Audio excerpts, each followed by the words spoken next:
As a kid, you were never the type to make any rash decisions.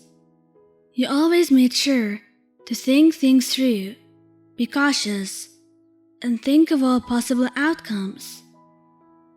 Risking your safety was something you would never do. So, it was kind of ironic when you got accepted into UA high school. You would train to be a hero, meaning that you would risk your life every day. Sighing quietly, you walk home. As you brush the hair from your eyes, you notice the brown-haired female nearing towards you. Uraraka, one of your classmates, hurries up to you. She smiles a big smile, and you can't help but smile back. "Hey, Ellen, I didn't know you walked home from school," she says, adjusting the straps of her bag on her shoulders. "I usually take a different route. There's construction, and I can't walk there for a bit," you explain. She nods thoughtfully and smiles once again. "Well, until it's done, it looks like we'll be walking home together then," she exclaims. You laugh softly and nod along. She cheers and rambles about her day. You listen intently until you have to part ways due to your houses. You walk the rest of the way to your house in silence, missing the bubbly girl's company. You notice your house and quickly head inside. You throw your bag on the floor and yawn loudly. Looking around, you hear your mother's soft humming coming from the kitchen. You walk in, leaning on the table and greeting her. "How was school, YN?" she asks. Chopping up some vegetables, you answer, telling her about your day. "What are you cooking?" you ask, noticing the time and finding it highly unusual for her to be making dinner now. She gives you a small smile as she continues to cook the meal. "Some dinner. The Bakugous are coming over later," she explains. You open your eyes wide and take a moment to process the information. Katsuki Bakugou, the hot-headed kid in your class, was coming over to your house? "Bakugou? How do you know them?" You practically shout in surprise. She chuckles at your reaction and begins her explanation. "Well, you were just a little kid, so you probably don't remember, but we actually stayed with them for a bit. After your dad passed away, I needed to start working more to provide for us. The Bakugous invited us into their home and sheltered us until I was able to get back on my feet."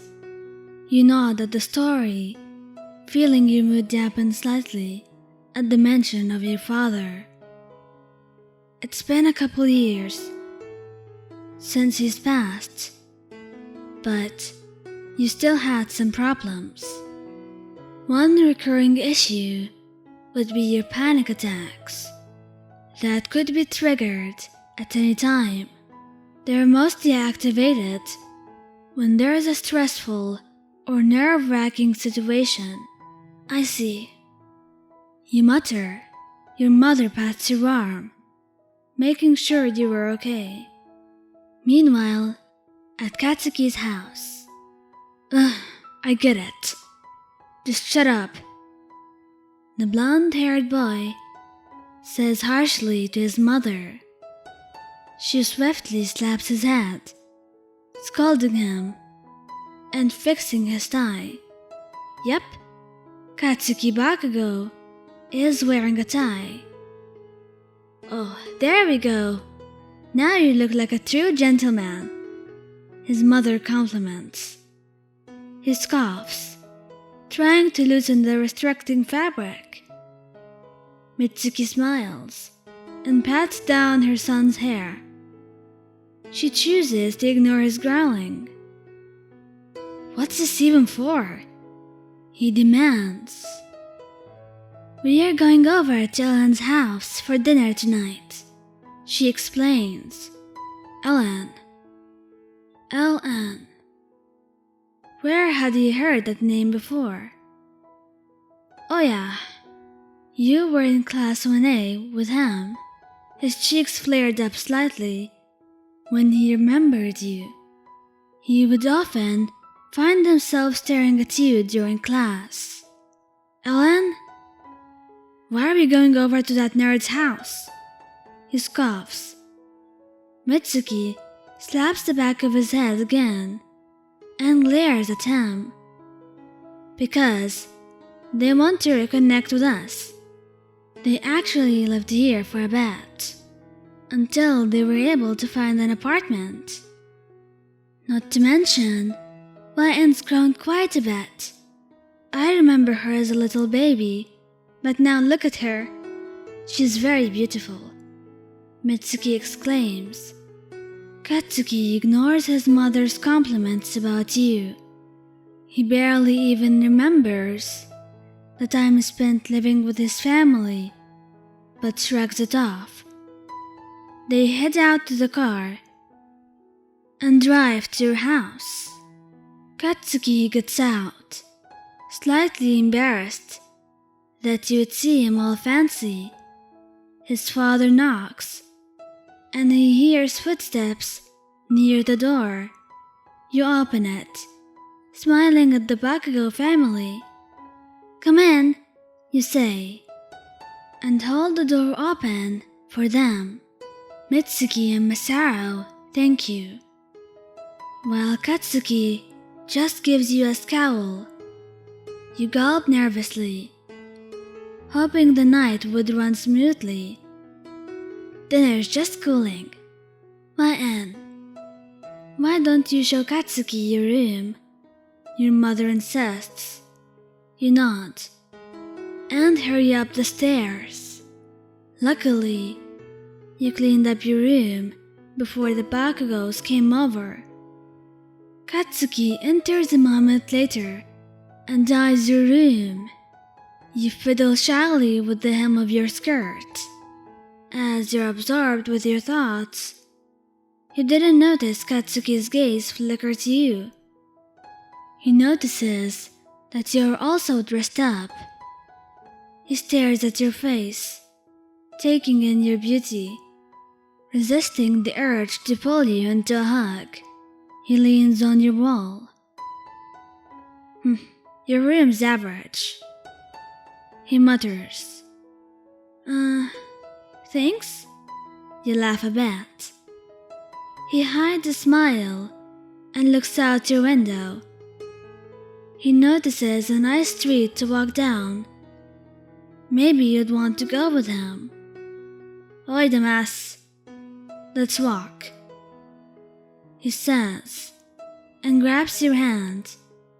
You let him drag you out your room and to the front door. Katsuki and I are heading out, you tell your mom. You notice Mitsuki peek at you from the kitchen. She is wearing a grin and elbows Masaru. They smile at the sight of their son holding your hand. You blush a little and slip on your shoes. You and Katsuki leave the house, still holding hands. Bakugou, you can let go of my hand now, you say. He tightens his grip and proceeds to pull you closer. You don't know how many weirdos are out here. Just stay close, idiot. If you run off, you'll probably get yourself killed, he mutters. You laugh, watching your breath form into a cloud. It's pretty chilly outside. So, why did you want to go walking? You ask, subconsciously shifting towards Katsuki for warmth. I saw this nice spot from your window, he answers, and points to a street with glowing lights. You smile, looking at the familiar place. The little cafes are lit up, and the smell of cinnamon fills the air. Yeah, Rainy Road. You say. What? Rainy Road. My dad used to take me here. Whenever it rained, it would make this place the perfect spot for jumping in puddles. You explain. You haven't been here in a while. Remembering all the fond memories made your heart hurt a bit. Katsuki silently watches your face and pulls you closer to him. Sorry. I was just thinking. You apologize.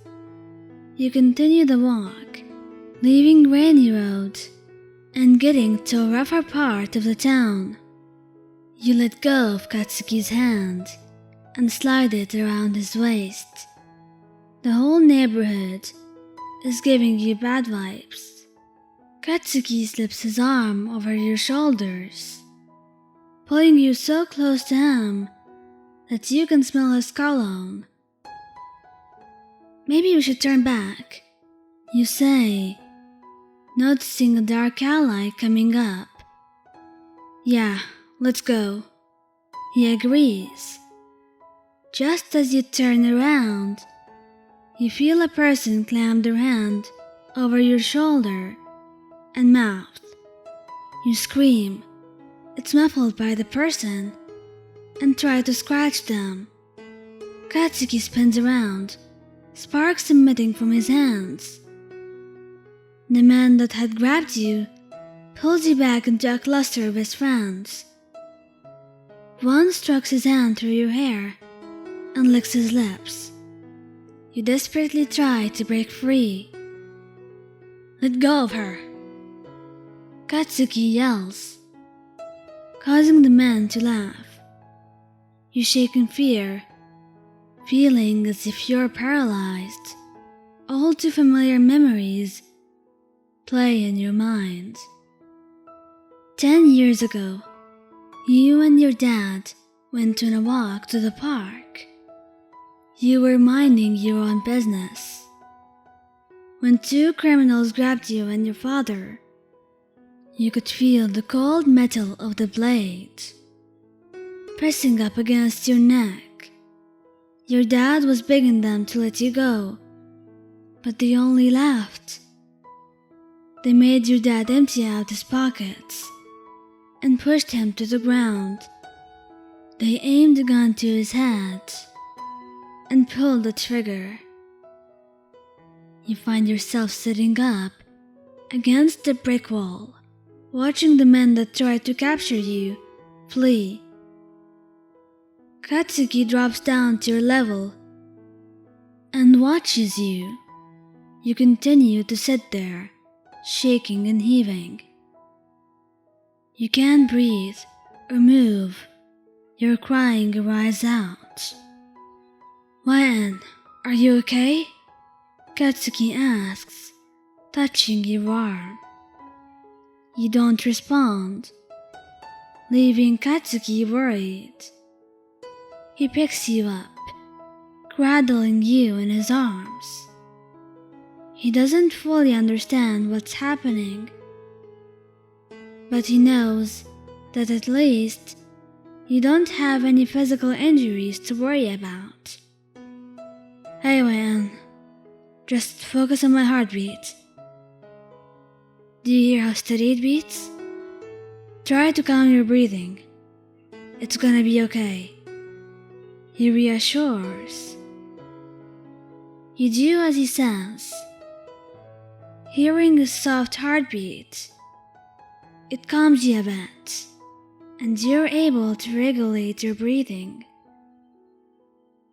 You relax, your panic attack fading. You let go and slip away from his hold.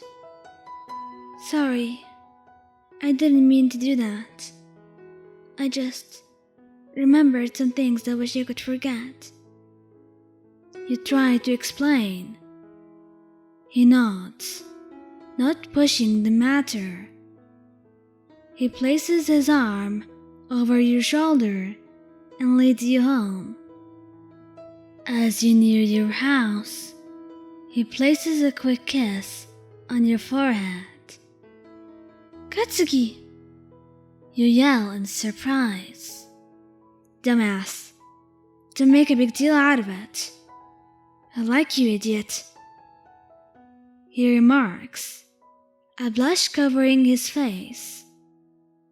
You smile and place a kiss on his cheek. I like you too, Katsu.